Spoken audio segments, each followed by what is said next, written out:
Awal cerita memperlihatkan Saud, sang bos mafia, yang baru saja tiba di lokasi strategis bisnis barunya, membawa serta beban kekuasaan dan arogansi yang menyesakkan udara.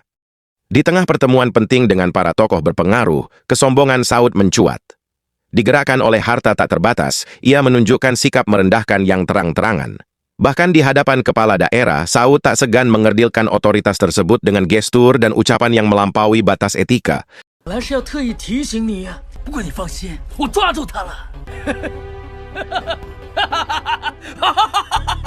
Didorong ambisi megalomaniak, bos Saud bertekad mencaplok wilayah ini, menundukkan para pejabat tingginya. Menteri yang patuh, menelan setiap instruksi, adalah bukti nyata seberapa tebal amplop suap yang telah ia gelontorkan.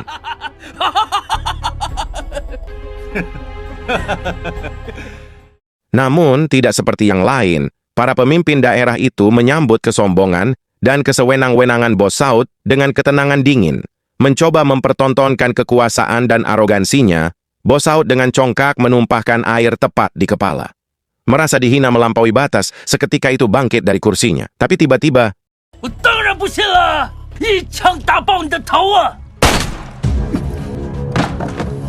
menyaksikan arogansi itu, anggota dewan segera mendesak sang kepala daerah agar menyetujui semua proposal bos Saud. Namun, menjunjung tinggi martabat dan kehormatan, kepala daerah itu menolak pengajuan dengan santun dan tegas. Penolakan adalah hal yang tak pernah diterima bos Saud. Wajahnya memerah, ia segera memberi isyarat, dan beberapa anak buahnya langsung bergerak maju.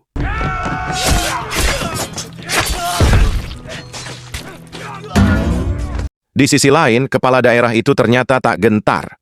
Ia telah mengantisipasi.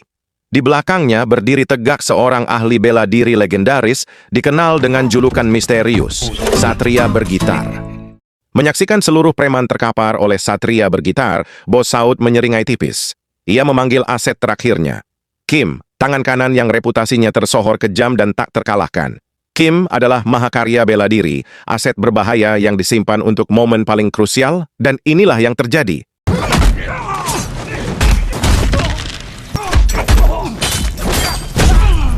Dalam sekejap mata, Satria Bergitar dan semua ahli bela diri yang tersisa dilumpuhkan. Kim berdiri sebagai satu-satunya yang tegak di tengah keheningan. Dengan tenang, ia mengambil botol infused water, membasuh wajahnya yang tanpa ekspresi. Sikap kalem dan santainya itu jauh lebih mengintimidasi daripada amarah. Meski dikepung dan diancam, kepala daerah itu teguh pada pendiriannya, menolak keras bekerja sama dengan bos Saud. Tanpa pilihan, bos Saud terpaksa menarik pelatuk, menembak mati sang kepala daerah. Belum puas, bos Saud kemudian dengan keji memanfaatkan sidik jari jenazah itu untuk memalsukan surat pernyataan izin usahanya. Tiba-tiba, sebuah suara samar terdengar dari dalam ruangan. Bos Saud memberi isyarat.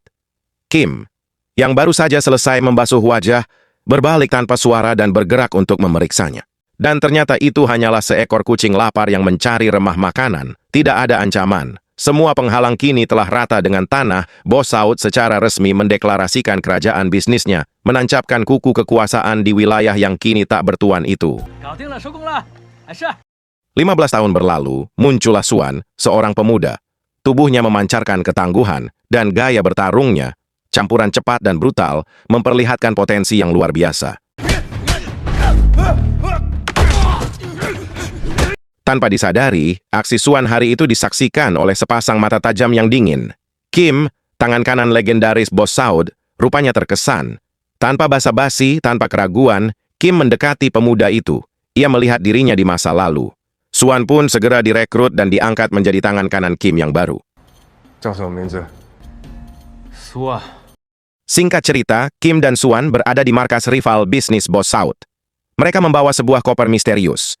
Ketika koper itu dibuka, isinya adalah seorang wanita simpanan sang pengusaha. Aksi Kim dan Suan berhasil menghancurkan martabat rival di depan umum.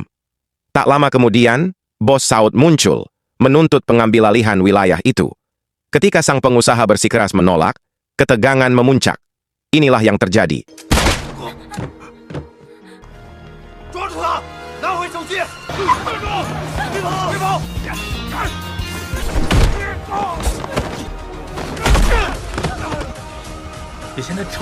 Entah dendam apa yang tersembunyi, Suan menunjukkan kebencian membara terhadap pengusaha itu. berambisi menghabisi nyawanya. Peringatan Kim diabaikan. Akibatnya mereka berdua digelandang ke kantor polisi. Di sana, kekuatan uang Bos Saud terkuak dalam manifestasi yang dahsyat. Mereka lolos dari jerat hukum dan dibebaskan di hari yang sama. Namun, Kim menyadari ada yang janggal dari Suan. Pemuda itu ternyata terluka parah akibat perkelahian tadi. Tanpa membuang waktu, Kim membawanya pada seseorang yang ahli mengobati, yang tak lain adalah istrinya sendiri.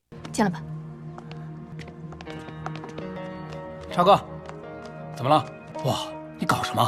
伤这么重？ Beberapa hari kemudian Kim membawa Suan ke hadapan Bos Saud. Suan diperkenalkan sebagai tangan kanan baru. Di balik sapaan itu, tatapan Suan kepada Bos Saud begitu dalam, menyimpan misteri dan mungkin dendam yang terpendam. Di sebuah kapal pesiar mewah, Bos Saud bersiap membagi hasil bisnis haramnya. Ia menjanjikan separuh keuntungan bagi siapapun yang bersedia menjalankan tugas khusus. Ketika semua terdiam, Suan dengan lantang memotong pembicaraan, menyatakan kesanggupannya. 我去。你叫什么名字？ Suan.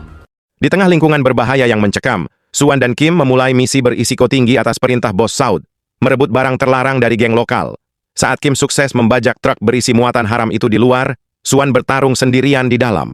Dikeroyok habis-habisan, Suan terluka parah dan ambruk. Tepat ketika seorang preman mengangkat senjata untuk menghabisi nyawa Suan, sesuatu tiba-tiba terjadi.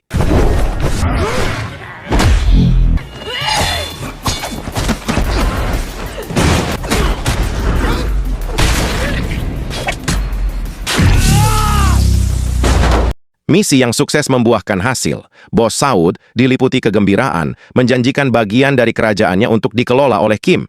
Meskipun Kim tidak tertarik pada tawaran kekuasaan itu, ia menelan keengganannya dan menerima keinginan sang majikan tanpa bantahan.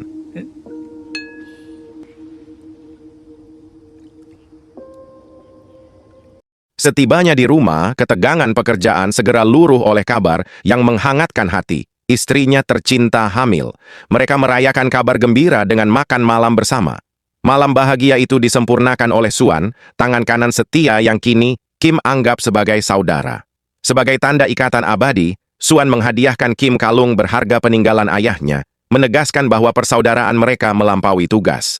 Pagi berikutnya, suasana di markas kepolisian terasa tegang. Seorang komandan polisi yang berwibawa sedang memfinalisasi misi berani. Penggerebekan besar terhadap kelompok kriminal yang dijadwalkan melakukan transaksi gelap. Target mereka tak lain adalah Bos Saud dan sekutu barunya, sebuah mafia Meksiko yang terlibat dalam pertukaran barang terlarang bernilai fantastis. Transaksi dengan harga jual setinggi langit itu belum sempat mencapai penyelesaian. Tiba-tiba komandan bersama pasukannya menyerbu masuk. Kekacauan pun meledak.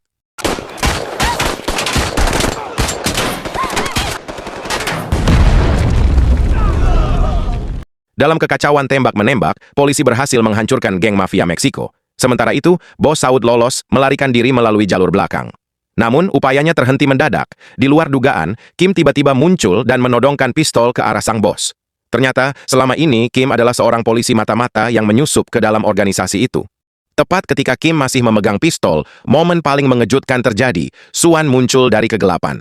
Tanpa ragu, Suan mengangkat senjatanya dan menembak Kim, menjatuhkan tubuh rekannya itu hingga hilang ditelan arus sungai yang gelap. Pasca kematian Kim, Suan segera dipromosikan sebagai pengganti.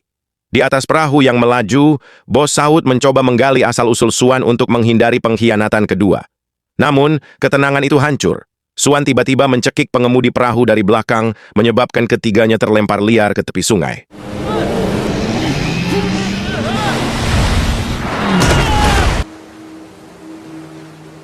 Kejutan belum usai. Kim ternyata masih hidup, tanpa luka tembak sedikit pun. Terungkap, tembakan Suan diarahkan dengan sengaja ke kalung besi kuat yang merupakan hadiah ayah Kim. Bukti bahwa Suan sama sekali tidak berniat mencelakainya. Tak lama kemudian Kim menerima pesan dari Suan berisi lokasi mereka dan permintaan tegas agar Kim datang menyaksikan langsung kematian Bos Saud.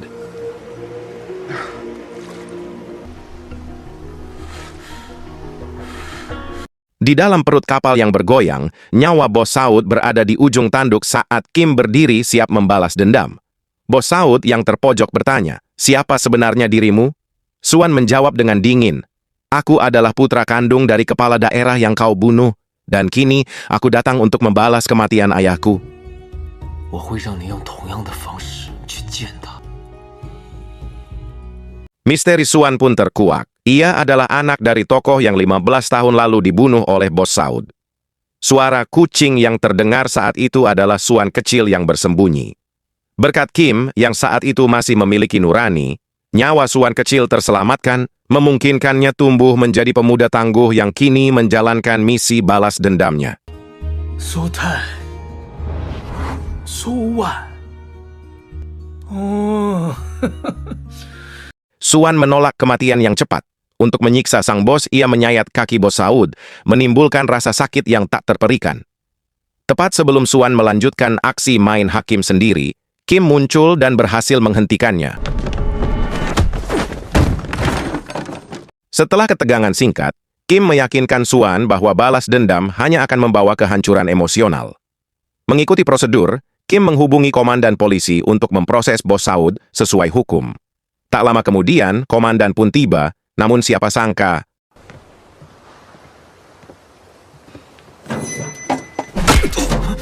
Kejutan fatal, komandan ternyata adalah pelindung rahasia Bos Saud.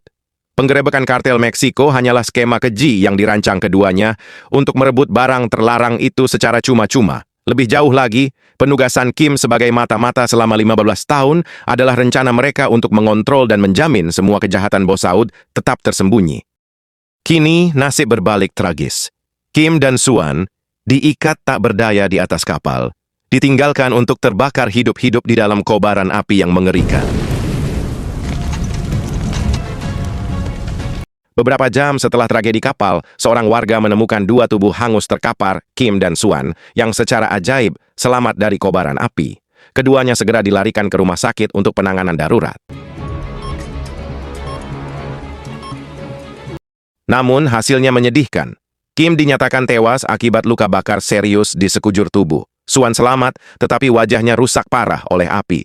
Dalam keputusan darurat, dokter bedah melakukan prosedur ekstrim, memindahkan wajah Kim ke tubuh Suan. Maka, Kim yang akan dilihat dunia selanjutnya adalah Suan, yang kini hidup dengan wajah sahabatnya. 你肌肉萎缩得很严重，把他的脸换给你。 Beberapa bulan kemudian, Bos Saud yang licin muncul kembali. Ia mencalonkan diri sebagai kepala daerah baru, langkah ambisius untuk memperluas jaringan kekuasaannya. Sementara itu, Suan menolak terpuruk. Ia segera berlatih keras untuk mengasah kembali kemampuan fisiknya.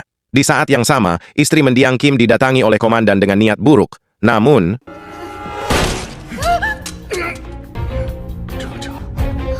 di waktu yang tepat, Suan menerobos masuk. Ia langsung menembak satu persatu kaki komandan, melumpuhkannya dengan brutal. Komandan mengira ia bisa merayu Kim yang ia kenal, tetapi ia salah besar. Suan bergerak dengan tekad baja dan tanpa keraguan.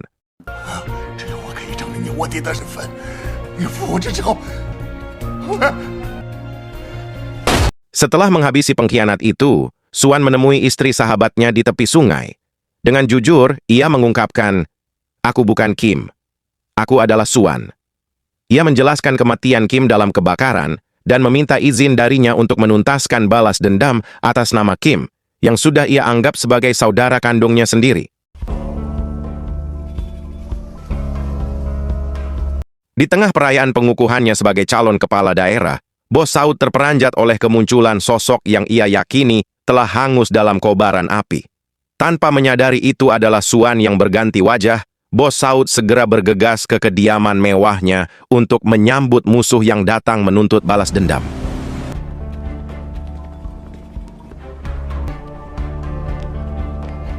Saat Suan tiba, Bos Saud yang pengecut itu melarikan diri ke lantai atas, menyerahkan semua urusan kepada pasukan bersenjata tajamnya.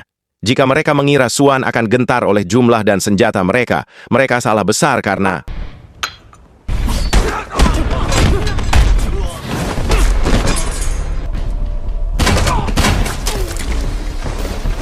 Setelah membereskan para antek, Suan bergerak ke lantai 2, disambut oleh ajudan Bos Saud yang mahir berpedang.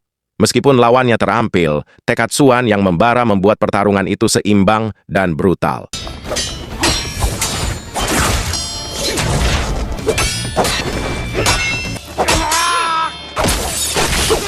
Usai mengalahkan ajudan tersebut, kini tiba giliran bos Saud. Namun, sang bos muncul secara tiba-tiba dari belakang dan menembak kedua kaki Xuan, membuatnya terkapar tak berdaya. Tepat ketika bos Saud melangkah mendekat untuk menghabisi mangsanya, sesuatu yang mengejutkan terjadi. Xuan yang terluka parah berhasil menikam perut bos Saud dengan pisau, namun luka itu tidak fatal. Saat Xuan mencoba bangkit, bos Saud melepaskan tembakan terakhir, menewaskan Xuan untuk selamanya.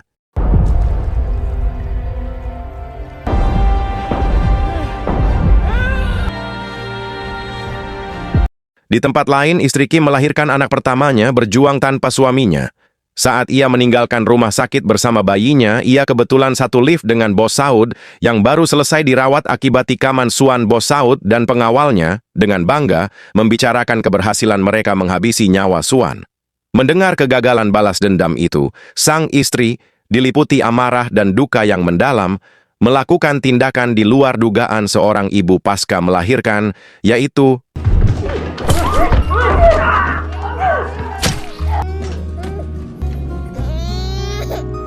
siapa sangka bos mafia kejam tewas di tangan seorang ibu yang baru selesai melahirkan. Di dalam lift, setelah mendengar bos Saud membual tentang pembunuhan Xuan, sang istri yang berduka melakukan tindakan nekat dan tak terhindarkan. Kematian bos Saud di tangannya adalah takdir yang tidak bisa ia hindari, tamat.